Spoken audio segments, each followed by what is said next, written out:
Hoy tenemos algo de la palabra de Dios que quisiéramos compartir con ustedes y le hemos titulado El día que nació Jesús.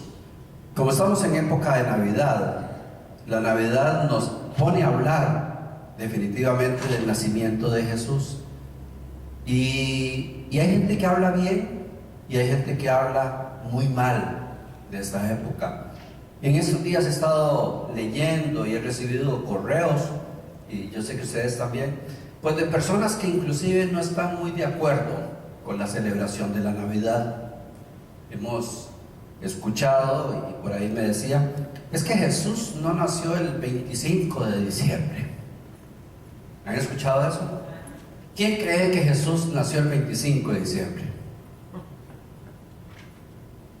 Yo tampoco. El 25 de diciembre es una fecha que se estableció. Y yo quiero que sepamos, la Navidad es el nacimiento de nuestro Señor Jesucristo.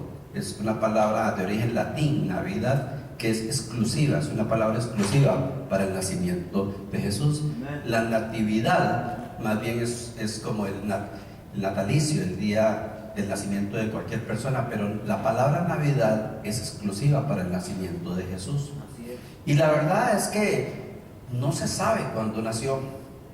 Yo le decía a mi esposa, nosotros mismos no sabemos cuándo nacimos. ¿O hay alguien que me puede decir que está seguro el día que nació?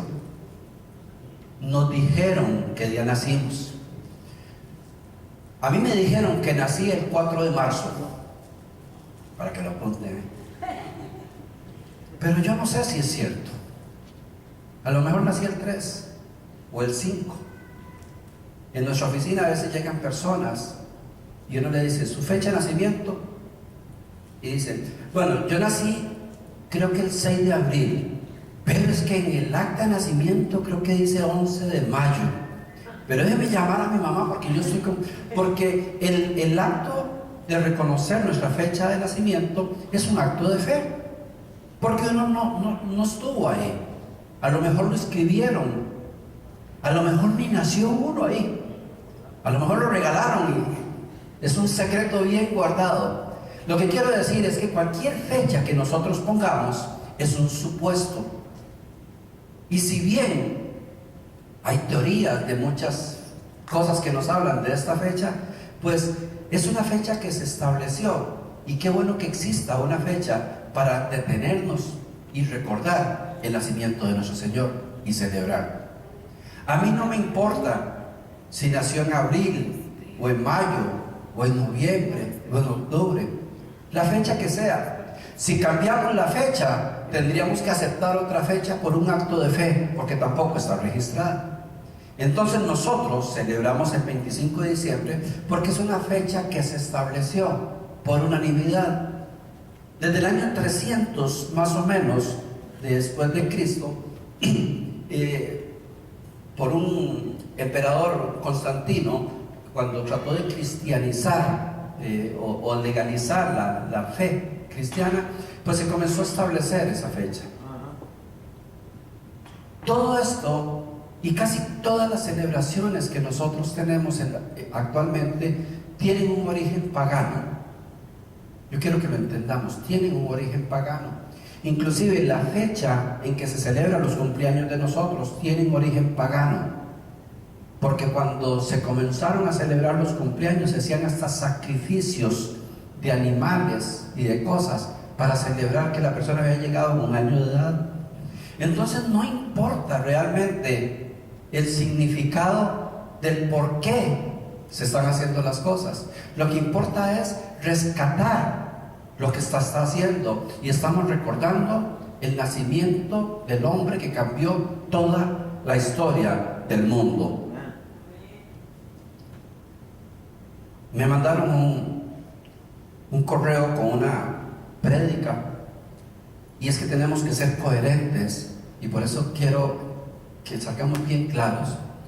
Nosotros celebramos la Navidad porque es un día establecido y que la iglesia en general lo ha aceptado, no porque fue el día que nació el Señor. Pero no importa, yo celebro mi cumpleaños No me importa si nací 1, 2 o 3 meses, sino el día que se estableció. Pero escuché esta prédica y había un hombre hablando tan mal de todo lo que se hace en Navidad, y decía que era totalmente pagano, que era un ritual de adoración al sol de esos tiempos, que era por el solsticio, que entonces en diciembre comenzaban a entregar sacrificios al sol para que el sol se hiciera como el tiempo de invierno, de diciembre.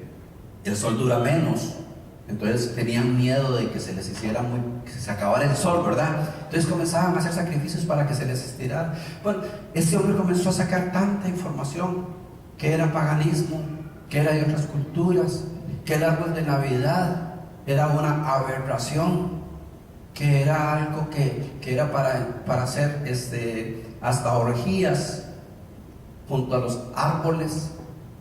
Sacó hasta los intercambios de regalos, que prácticamente eran satánicos. Y ya yo estaba emocionado yendo a la prédica. Digo, este hombre está trayendo una gran revelación de todo lo malo que había de él. Pero de pronto él se detiene y dice: vea, yo no estoy diciendo que es malo, porque yo lo celebro también. Ay, Dios mío. Entonces, ¿para qué hablar tanto mal? Yo lo celebro, y en mi casa yo tengo arbolito, y yo doy regalos. Entonces, ¿para qué ponernos a hablar tanto de algo que ni siquiera sabemos, simplemente por ir en contra de? Cuando yo creo que algo es pagano, lo declaro pagano y no lo celebro. Particularmente, para mí la fiesta de Halloween es una fiesta pagana, en su origen, en su intención y en su devoción. Entonces simplemente yo no la celebro. No juzgo al que lo haga, pero yo no la celebro porque para mí es pagana. Y si alguien está tan convencido que toda la Navidad es pagana, pues que no lo celebre. Pero que alguien dure una hora explicando todas las maldiciones de la Navidad, para que termine su prédica diciendo: y feliz Navidad, hermanos, es una de las contradicciones más grandes que me he encontrado. Y el pueblo de Dios tiene que ser informado. Nosotros no vamos detrás del paganismo, simplemente recordamos el día que se cambió la historia del mundo. ¿Sabe cuántos años tenemos en la época moderna? ¿Alguien sabe? 2014. ¿Y sabe cuál es el primer día de esos 2014? El día que nació Jesús. O sea, es tan grande el impacto de su nacimiento, que a partir de ahí se comenzaron a contar los días hasta el día de hoy. Porque se cambió toda la historia. Porque el que lo estableció no sabía ni qué estaba estableciendo, pero sí sé que estaba siendo dirigido por Dios para poner un hito, para poner un símbolo, y que todo el mundo, quiera o no quiera, en este planeta Tierra, tiene que reconocer que estamos viviendo días contados desde el nacimiento del Señor Jesucristo. Lo tienen los ateos, los comunistas, los chinos, todo el mundo está en el año 2014. Eso no es casualidad. Esas son intervenciones divinas de Dios para dejar la marca, para dejar la claridad, y eso es lo que celebramos nosotros en este tiempo, el día que nació Jesús. Dice la palabra de Dios en Colosenses 2:16: así que nadie los juzgue a ustedes por lo que coman o beban, o con respecto a los días de fiesta religiosa, o de luna nueva, o de reposo. O sea, no entremos en juicios y no comamos juicios. Celebremos este tiempo porque es un tiempo lindo, no porque estadísticamente hay exactitud, porque en este mundo no hay exactitud absolutamente de nada. Todo lo tenemos que ir aceptando por fe. Amén. Usted tiene una fecha de nacimiento a pura fe. Nosotros estábamos condenados a través del pecado. Nosotros estábamos en el momento que Adán peca, estábamos Dice la Biblia, por cuanto todos pecaron, están destituidos de la gloria de Dios. Nos apartamos totalmente de la gloria de Dios. ¿Qué pasa con el nacimiento de nuestro Señor? ¿Qué es lo que cambia la historia? ¿Cuántos creen que todos somos hijos de Dios? Yo no. Dice Juan 1:12, porque a todos los que le recibieron y a los que creen en su nombre, les dio potestad de ser llamados hijos de Dios. Todos somos criaturas de Dios, pero no todos somos hijos de Dios. Esto se globalizó y ahora es tan fácil que cualquiera, todos somos hijos de Dios. Todos somos. No, los hijos de Dios somos los que le hemos recibido, los que le creemos y los que le seguimos. Se nos ha puesto muy fácil ahora. Ahora se globalizó todo y todo es muy sencillo. Comentaba yo con mi esposa y le digo, ahora el único requisito para ir al cielo, ¿sabe cuál es? Morirse. Porque cualquier persona que muere, por mala que sea, se dice, ya está en el cielo. Muere alguien de mala fe, de mala conducta, de lo que sea, y se declara inmediatamente, bueno, ya está en el cielo. Vemos personas que han sido aberrantes contra Dios y contra su naturaleza, grandes cantantes, gente famosa, de pronto amanecen muertos y cuando los están enterrando dicen, bueno, ya él se encuentra en el cielo tocando rock. Como que el único requisito para ir al cielo es morirse, pero no es cierto. El único requisito para ir al cielo es creer en nuestro Señor Jesucristo. Y el que no le cree no irá para el cielo. Quiero remitirme a la historia del nacimiento de Jesús, porque es algo muy especial. En Miqueas 5:2, 700 años antes de que Jesucristo naciera, ya había una profecía, ya había una palabra profética dando el punto exacto donde iba a nacer el Salvador. Pero tú, Belén, Éfrata, pequeña para estar entre las familias de Judá, de ti me saldrá el que será el Señor de Israel, y sus salidas son desde el principio, desde los días a los días de la eternidad.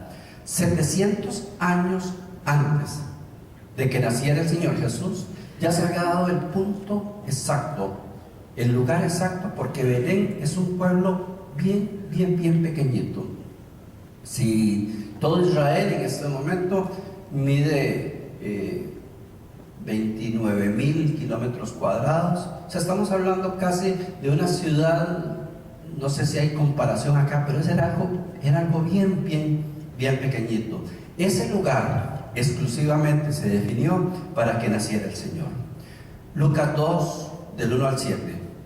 Por aquellos días Augusto César decretó que se levantara un censo en todo el imperio romano. Este primer censo se efectuó cuando Cirenio gobernaba en Siria. Así que iban todos a inscribirse, cada cual a su propio pueblo. Pero José, que era descendiente del rey David, subió de Nazaret, ciudad de Galilea, Judea, fue a Belén, a la ciudad de David, para inscribirse junto con María, su esposa. Ella se encontraba encinta y mientras estaba allí se le cumplió el tiempo. Así que dio a luz a su hijo primogénito, lo envolvió en pañales y lo acostó en un pesebre, porque no había lugar para ellos en la posada.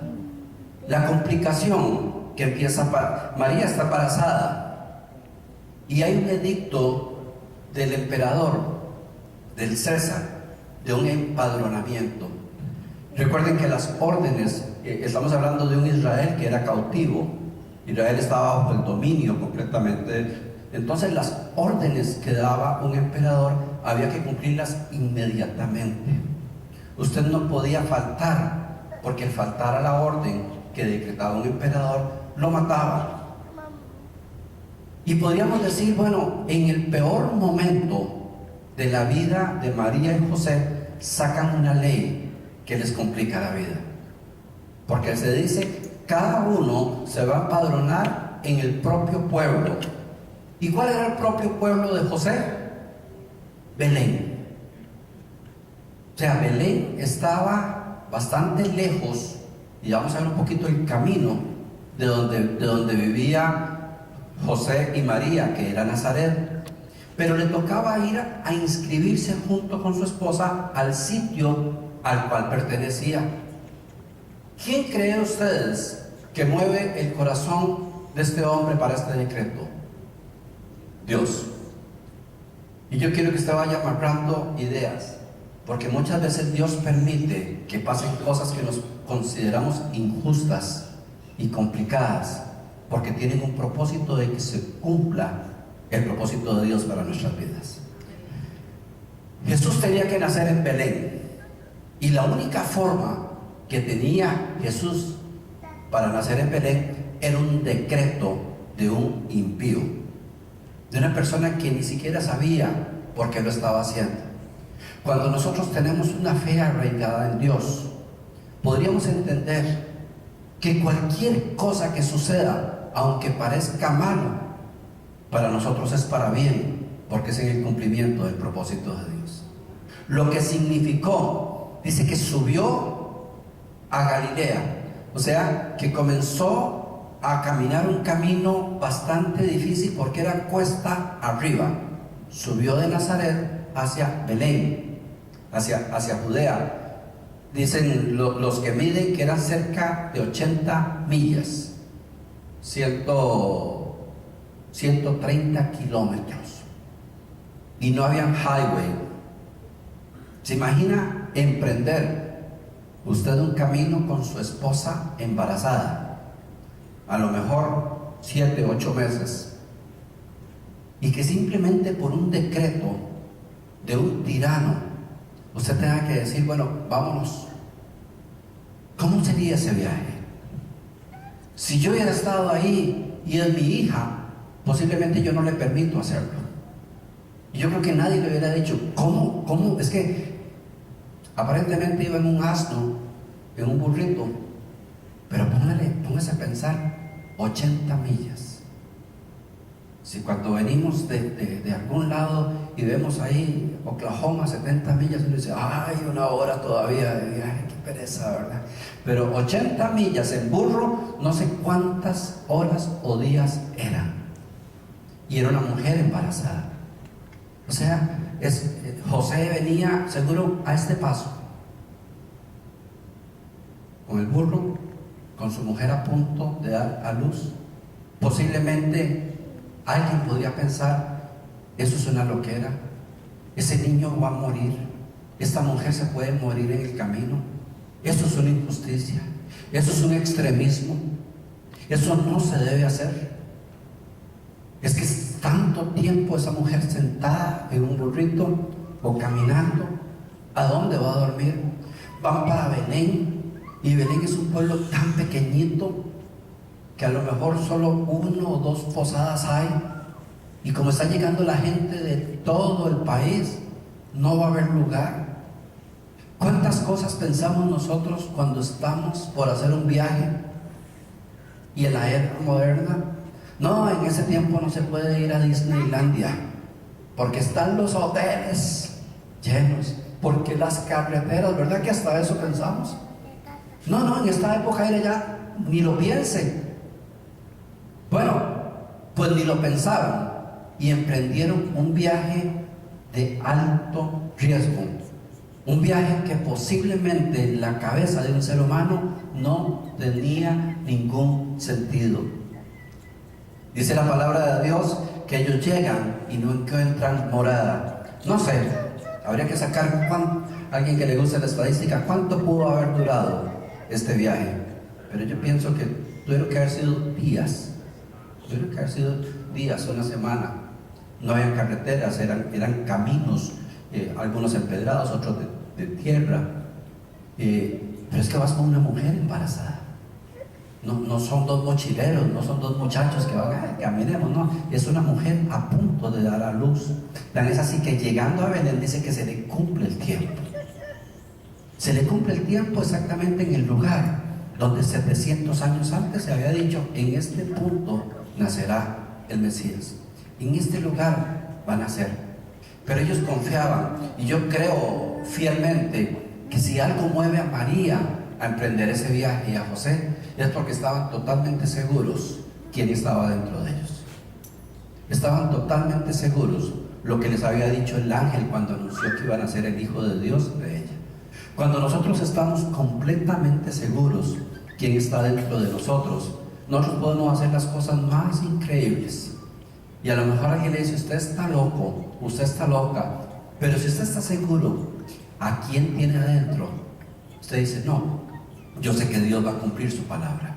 Yo creo que María, con todo y todo su incomodidad, seguramente decía: yo sé que este niño nace o nace, pero nace. Tenía una seguridad total, porque había tenido una revelación de quién estaba en su interior, quién estaba dentro. Cuando nosotros tenemos esa exactitud de quién está dentro de nosotros, nosotros no miramos el contorno. Cuando tú le has entregado la vida al Señor, cuando Dios tiene un propósito y Dios te envía a hacer algo, aunque parezca ilógico, aunque parezca antimatemático, aunque te parezca una locura, si usted sabe a quién tiene en su interior, a quién tiene dentro de su vida, se cumplirá el propósito. Me acuerdo de un hombre, un pastor que iba, dice que Dios le habla, él iba por Colombia y le dice: quiero que vayas a tal pueblo a predicar esto, esto y esto. Y este hombre comienza a caminar para el pueblo y lo secuestran. Eran los tiempos duros de Colombia y lo secuestraron y lo metieron junto con otro y comenzaron a amenazarlos de muerte. Les decía: ustedes andan robándole al pueblo, ustedes andan engañando, ustedes trabajan para el gobierno de los Estados Unidos y aquí no hay nada, ni siquiera rescate, aquí ustedes mueren. Y dice este hombre que él habló con el otro y le dice: no te preocupes, que no nos va a pasar nada. Y el otro estaba ya llorando, desesperado. Y le dice: mijo, no te preocupes. Y le dice: pero ¿por qué estás tan seguro que no va a pasar nada? Dice: porque Dios me dijo que tenía que ir a tal pueblo a predicar. Y si Dios me dijo que voy para tal pueblo a predicar, quiere decir que de alguna manera tenemos que llegar. Este hombre estaba tan seguro de lo que Dios le había dicho que no estaba viendo todas las circunstancias negativas que tenía en medio. Cuando nosotros estamos totalmente seguros de lo que Dios nos está diciendo, nosotros no nos importan las circunstancias. Dice la palabra de Dios: yo sé que mi Redentor vive. ¿Y quién es su Redentor? Jesús. Y le pregunto algo para su cultura propia: ¿y qué es un redentor? Alguien que redimió el mundo. Alguien que redimió el mundo. La palabra redentor se simplifica, dice que es el que paga un rescate de un secuestro. O sea, nosotros estábamos secuestrados, pusieron un precio, lo liberamos a cambio de sangre de un inocente. Hubo alguien que dice: yo la pongo, y a precio de sangre, dice la palabra de Dios, fuimos nosotros redimidos por el Señor. Entonces, cuando estamos seguros, cuando estamos totalmente seguros del propósito de Dios para nuestras vidas, nosotros vamos a caminar con una tranquilidad y una seguridad de que vamos para algo bien. Nosotros no tenemos que estar tan preocupados por el contorno, por el entorno, porque cuando tenemos seguridad del propósito de Dios, todo estará bajo control. Nosotros vivimos y venimos de una cultura que piensa más en negativo que en positivo. Y casi que cada vez que se nos presenta una circunstancia, de alguna forma le encontramos algo malo. Me pasó algo chistoso. Esta semana ha venido bajando la gasolina y yo dije: wow, qué alegría, ¿verdad? En ese momento la había 1.99, ahora creo que está 1.89 por donde yo vivo. Y yo digo: qué bendición. Y entonces escribí algo: ¿por qué nadie da gloria a Dios cuando baja la gasolina? Pero cuando sube la gente dice, ¡qué barbaridad! No vamos a poder, no. Estamos tan atentos de lo negativo que cuando viene algo positivo ni cuenta nos damos. Entonces yo publiqué algo parafraseado, algo así. O sea, le tomé una foto al precio de la gasolina y yo digo, hay que dar gracias a Dios porque baja la gasolina, porque ya tiene varias semanas abajo, y porque posiblemente hay un promedio de 20, 30 dólares que la mayoría nos estamos ganando semanalmente, y eso representa una buena cena. O sea, es un regalo, ¿verdad? Y yo digo, gloria a Dios. Pero yo digo, ¿por qué será que nadie da gracias a Dios cuando baja la gasolina? Entonces decidí escribir un comentario en mi Facebook. Puse ahí, gloria a Dios. Y digo, cuando la gasolina sube, mucha gente se pronuncia, pero cuando baja, la gente no le da gracias a Dios. Y hay que dar gracias a Dios por todo. Y me escribió un cristiano y me dijo más o menos así: a mí me preocupa que esté bajando la gasolina, porque algo malo va a pasar. Qué reverendo, ¿verdad? Preocupado porque el espíritu de malicia nos hace perder las bendiciones que Dios nos dio. Y este hombre dice, esto debe ser algún truco del gobierno, quién sabe qué malo viene para nosotros.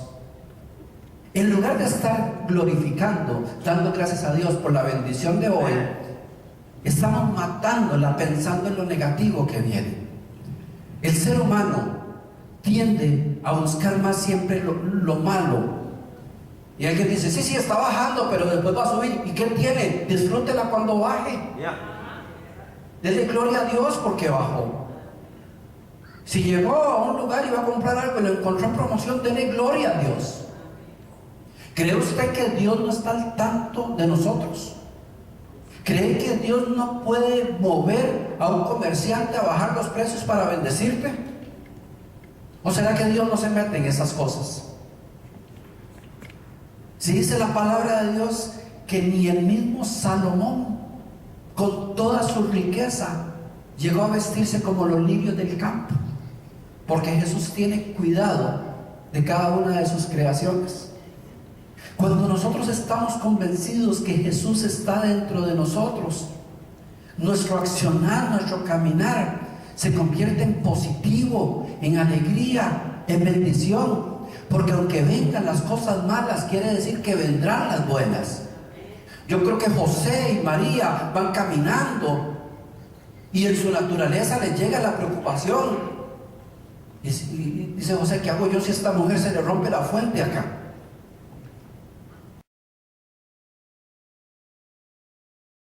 ¿A dónde iremos a dormir? Lo natural.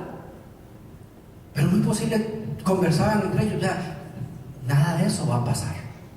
Si el Señor dijo que iban a ser el Salvador, si yo estoy embarazada y soy virgen, porque fui embarazada por el Espíritu Santo, ténganlo por seguro que Dios tiene un plan. Alguna manera especial va a mover Dios, porque el niño va a nacer en Belén. Puedes estar pasando la circunstancia peor de tu vida, pero si tu vida está escondida en Dios, téngalo por seguro que Dios tiene el punto final de bendición para tu vida. Él va a abrir sendas donde no hay. No nos quedemos pegados en el camino, no nos quedemos asustados por lo que viene. Aprendamos a vivir y a disfrutar del reino de Dios. Aprendamos a vivir y a disfrutar las promesas de Dios, la vida que el Señor nos ha ofrecido, porque dice la palabra de Dios que Él vino a este mundo para que tengamos vida, y vida en abundancia. Y vida en abundancia no quiere decir que vas a vivir 130 años precisamente. Nos está hablando que es vida en calidad de vida, porque ¿para qué quieres vivir 100 años arruinado? Hay personas que lo sacan a veces y dice el hombre más viejo del pueblo, ¿verdad? Y viene el pobre viejito ahí con un tanque de oxígeno, el hombre, y me abandonó mi esposa y mis hijos, y una vez, mejor si hubiera muerto hace tiempos, porque lo que está es penando. Pero de un momento a otro se para alguien y le dice, yo estoy como para correr una maratón y tengo 90. Esa es calidad de vida. Dios vino para que nosotros tuviéramos calidad de vida, para que tuviéramos vida en abundancia. Pero muchas veces nos las perdemos porque no hemos entendido que en nuestro pesebre, que en nuestro corazón habita el Salvador del mundo. Y cuando yo soy seguro que en mi corazón habita el Salvador del mundo, a mí me puede pasar cualquier cosa, pero no me debe asustar, porque nada podrá separarme del amor de Dios. ¿Saben que Dios mueve cosas para que se cumpla el propósito en tu vida? ¿Saben que muchos de los que estamos en este lugar estamos siguiendo a Jesús porque llegamos a este país? A lo mejor si te hubieras quedado en tu país de origen, no estarías ni siquiera en una iglesia. A lo mejor nunca te hubieras acercado a Jesús. A lo mejor si algo no hubiera cambiado la historia de tu vida, no le habrías entregado el corazón a Jesús. A veces pasan cosas que tienen que ver con el propósito de Dios. Y así como Dios permitió que el corazón de César se endureciera y pusiera un edicto, se me van a empadronar, y la gente creyó que era una salvajada lo que él estaba haciendo, pero este hombre estaba siendo dirigido por Dios, aunque nunca lo supo. A lo mejor la persona que más daño hizo en tu vida fue dirigida por Dios, porque hizo que se cumpliera un propósito de que te acercaras a Él, que llegaras al lugar donde estaba señalado que tenías que llegar. Muchas personas han aceptado a Cristo aquí en los Estados Unidos porque en su país nunca se hubieran acercado a Él, porque alrededor de su familia, de su cultura, de sus vicios, de su vana manera de vivir, nunca se hubieran acercado al Señor. Y a lo mejor alguien vino acá y ha dicho, yo me arrepiento 1000 veces de haberme venido por esto y esto. Y yo te digo, en el propósito de Dios estaba señalado el día que Él entraría a tu corazón, que Él llegaría a tu corazón.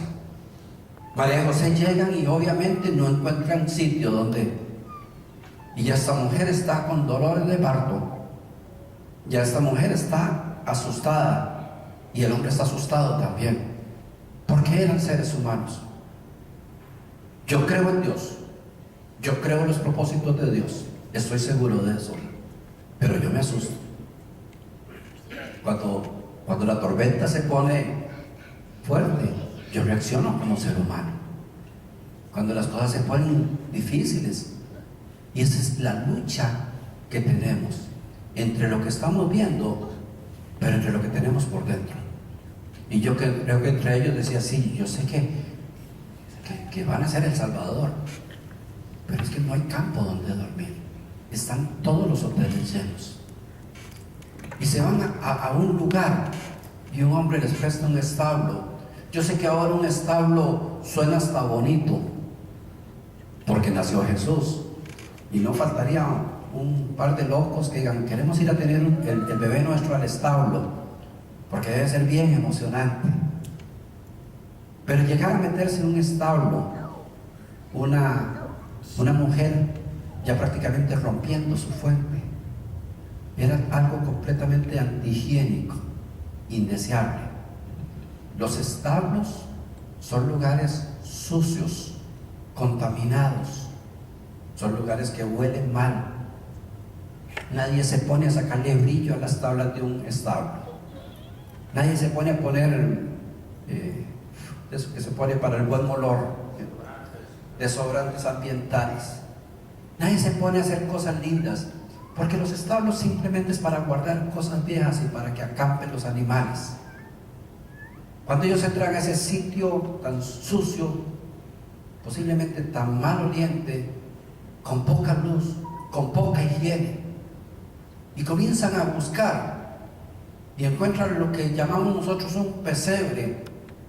Y que uno dice, qué cosa más linda, y todos tenemos un pesebre en la casa recordando, pero un pesebre era un simple cajón donde comían los animales. Y un cajón donde comían los animales está mordido, está sucio, podría estar lleno de cualquier cosa, tiene residuos de comida, podría tener, no son lugares. El pesebre representa tu corazón y el mío.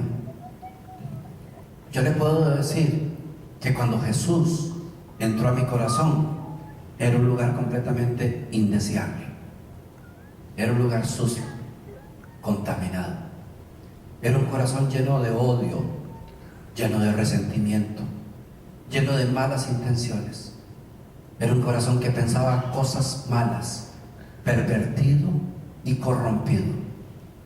No era un sitio como para depositar un bebé, no era un sitio como para convertirlo en el lugar más especial para el Salvador del mundo, pero era el sitio que estaba establecido, donde Dios dijo, aquí nacerá mi hijo.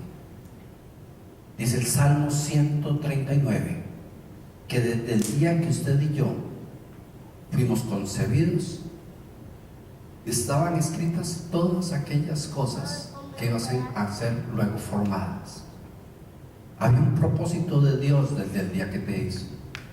Usted y yo somos criatura hecha por Dios, porque dice el salmista, porque tú me formaste en el vientre de mi madre. Ahora genéticamente se le da una explicación, pero espiritualmente hay una explosión divina en el momento de la fecundación, y es la mano de Dios creando un ser humano con propósito. ¿Crees que Jesús, que Dios no sabía que algún día vas a estar en Oklahoma? ¿Cree usted que Dios esté sorprendido de que usted esté en esta iglesia, en este tiempo y en este lugar? ¿Cree usted que fue accidentalmente? ¿Que fue porque la situación migratoria en aquel lugar se puso tan grave que me tuve que venir para acá? ¿Sabe que nosotros nos vinimos para Oklahoma porque en el estado donde vivíamos no había absolutamente nada que hacer? Ya no había ni gente. Fue uno de los estados más golpeados por la crisis económica, y salimos huyendo y llegamos todos a Oklahoma, que lo primero que tuvimos que hacer fue ver en un mapa a ver dónde quedaba Oklahoma, porque no sabíamos. Lo único que le decíamos Oklahoma, y uno se imaginaba un tornado, era lo único. Y llegamos a buscar, bueno, ¿dónde queda Oklahoma? Y apareció un hombre hindú y nos ofreció trabajo en unas gasolineras, y nos convertimos en gasolineros, y nos vinimos a más de 24, huyendo de un montón de cosas, huyendo de donde estábamos por diferentes circunstancias. Yo recuerdo que yo venía llorando en ese viaje, destrozado y triste por cosas terribles que habían pasado. Habíamos perdido todo un capital de 26, 27 años de trabajo, habíamos perdido casa, carro, todo lo habíamos perdido. Y yo venía llorando. Yo venía en un carro, mi yerno venía en otro, ya Charlie estaba acá, estaba la familia despedazada, parecía una diáspora. Mi esposa estaba en Costa Rica, mi hija también, y yo veníamos ahí cada uno en su carro. Yo decía, Señor, ¿qué ha pasado?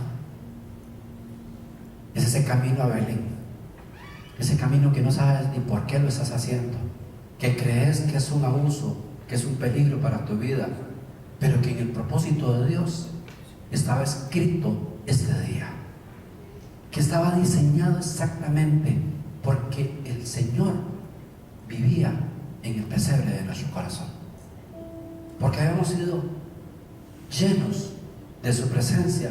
Entonces nuestra vida se convirtió en una vida sin sentido, para una vida con propósito. Y llegamos a este lugar y rapidito estábamos trabajando en todos los turnos de la gasolinera, unos de día, otros de noche, otros de madrugada, otros en un lado, otros en el otro. Y yo no entendía lo que estaba pasando. Una de las escenas más dolorosas de mi vida fue cuando vi a mi hija trabajando conmigo, que venía con una caja de cervezas al hombro. Y venía Helen con la caja de cervezas al hombro. Y yo decía, a eso vinimos a este país. A eso vinimos acá. Mi hija era profesional, es psicóloga. Y de pronto ver a la muchachita psicóloga con una caja de cervezas al hombro llenando las estanterías, y vernos vendiendo licor a escondidas y cigarros, porque el indio era más mañoso, y vendíamos balanzas para pesar cocaína y tubos de ensayo para quemar. Nos hicimos expertos en venta de cosas malas. Y de pronto paras y dices, ¿qué estoy haciendo? ¿Para dónde voy? Pero después entendimos que veníamos a Belén, al lugar que Dios había señalado. Yo me imagino que tú tienes una historia que contar. Yo no sé ni cómo llegué a este lugar. Pasaron tantas cosas, sufrí mucho, me estafaron, caí aquí, me abandonaron, cualquier cosa que pueda ser terrible de contar. Pero yo quiero recordarte hoy, todo ese camino estaba escrito. Su vida no está a la deriva. Si tienes a Jesús en tu corazón, cada paso y cada día que des tiene un propósito. Y yo estoy totalmente decidido que en este pesebre viva Jesús, porque Jesús está en tu corazón y en su pesebre. Y termino diciendo, ¿saben qué se convirtió el pesebre después de que nació Jesús? Cuando Jesús nació, dice que lo envolvieron en pañales, lo bañaron. Después llegaron los pastores y hubo una gran gloria. Ese lugar se convirtió en un lugar esplendoroso. Pero ¿sabe que una semana después, en qué se convirtió ese pesebre? En un simple cajón para que comieran los animales otra vez. Porque un pesebre sin Jesús no tiene ningún significado. ¿Sabe que muchos el Señor llegó a su corazón, ordenó y convirtió en el lugar más glorioso su corazón en su presencia? Pero días después, Jesús fue abandonado de ese pesebre. Y ese corazón glorioso, ese corazón con propósito, se volvió a convertir en un cajón de suciedad. Si no cuidas la presencia de Jesús en tu pesebre, tu corazón no será más que un sucio cajón donde comen los animales. Póngase en pie, por favor.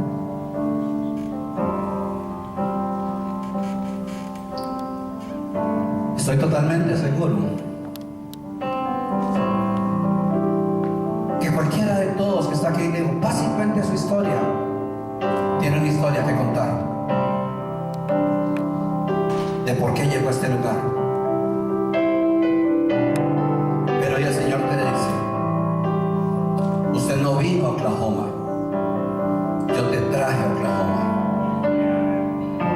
Usted no vino a este lugar, yo te traje a este lugar, porque tengo un propósito, porque lo que engendré en ti va a dar fruto, va a ser de gloria, va a glorificarme. Yo te traje a Oklahoma, yo te traje a este lugar. Solo manténme en tu pesebre, solo no permitas que que se vaya del pesebre en mi presencia, para que no se convierta en un sucio lugar. Levante sus manos, iglesia. Señor, gracias. Gracias, papá. Señor, porque hoy recordamos el día que entraste a nuestro corazón. Gracias, Señor, porque hoy recordamos el día que viniste a habitar en nuestro corazón. Porque hoy reconocemos, Señor, que con todas las circunstancias difíciles que pasaron, si llegamos a este lugar, fue porque nos trajiste. Si llegamos a este sitio, Señor, fue porque estaba escrito en tu libro, porque había un propósito, porque hay algo que hacer, porque tu nombre va a ser glorificado. Gracias, Señor. Te adoramos, Señor. Señor, gracias por vivir en mi corazón. Gracias, Señor, por habitar en mi pesebre. Yo cuidaré de tu presencia por siempre. Yo no quiero que mi corazón se convierta en un cajón sucio. Yo quiero que sea un